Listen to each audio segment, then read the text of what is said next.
The District League Table (DLT) was initiated by UNICEF Ghana in partnership with CDD Ghana in 2014. The 2021 District League Table (DLT) report builds on the progress of work accomplished over the last 6 editions and provides an assessment of the level across all the 261 metropolises, municipalities and districts of Ghana based on selected indicators from health, nutrition, education, water sanitation, energy and governance. In all, 22 indicators were used. Chairman of the National Planning Development Committee, Professor George Janbafo, stated that there is the need for a critical review of efforts, both financially and administratively at national and sub-national level, to ensure citizenry benefit totally from development.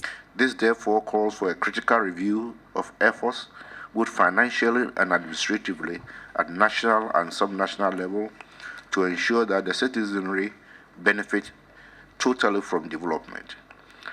The DLT, that is the District League Table, provides an opportunity for better understanding of the status of citizens' well-being across the districts in the country.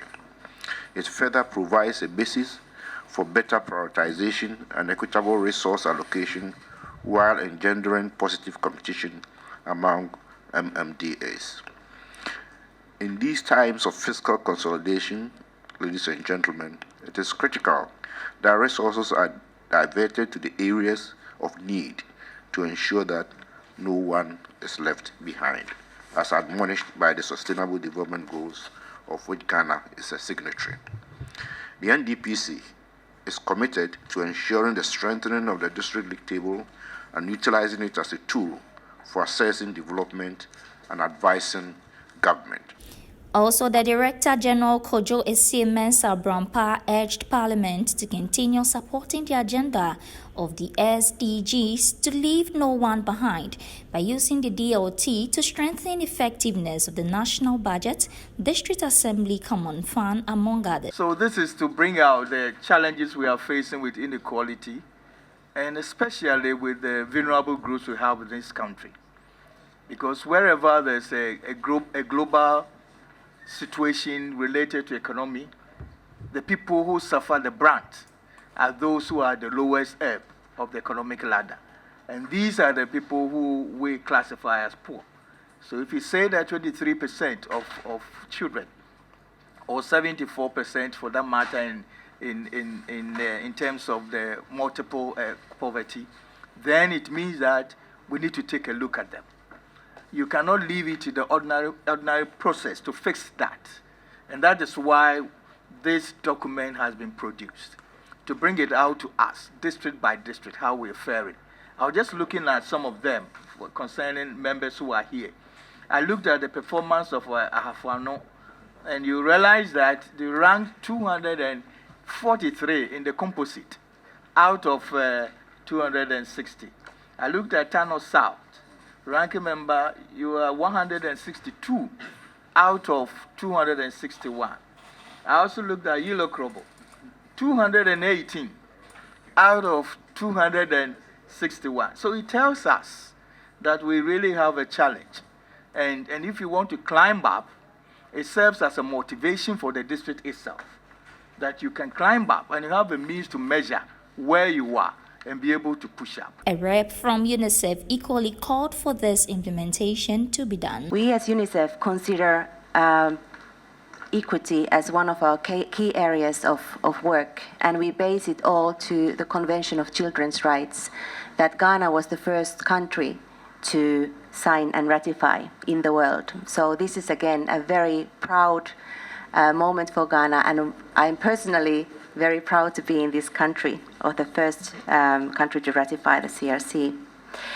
The Article 4 of CRC describes that all governments should ensure the maximum amount of resources for children. So this is in the convention, and it's also trickled down to the policies and plans of the government.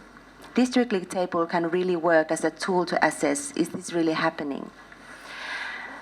Currently, we know that poverty is still existing in Ghana. We have, from child poverty point of view, we have 28% of children still suffering from monetary poverty. This was before COVID.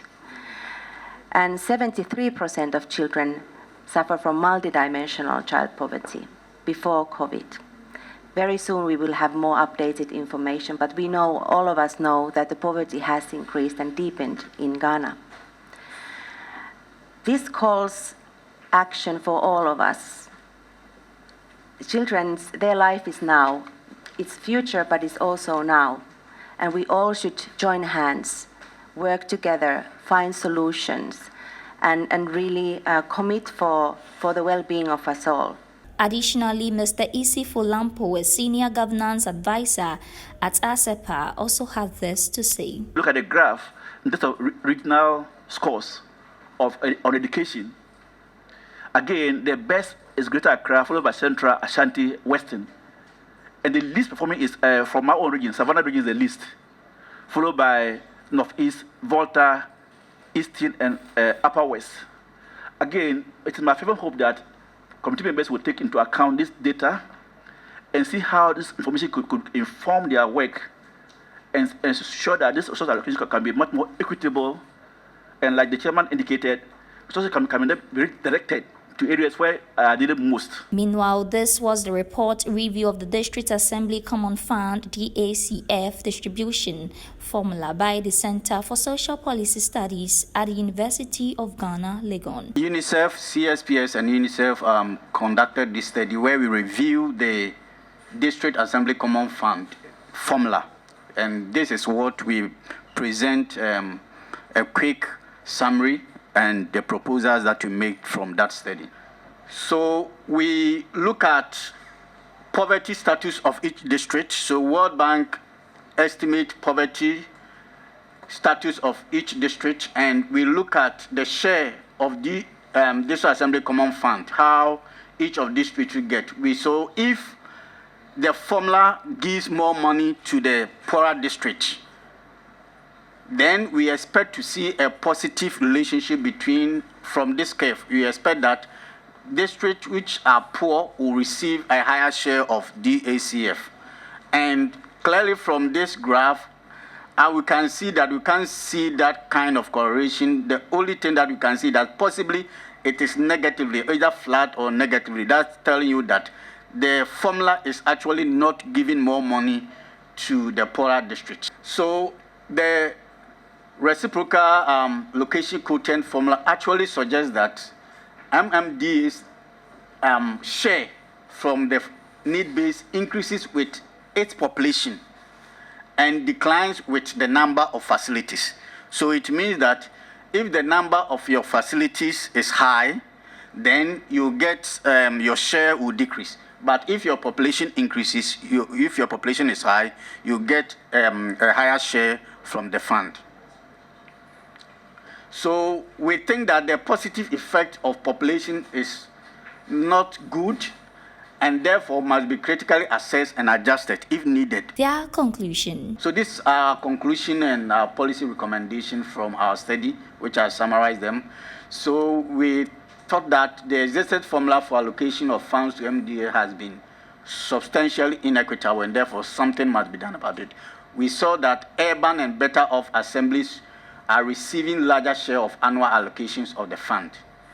And what is of importance is that the poverty and inequality reduction is imbalanced in distribution of need-based allocation of district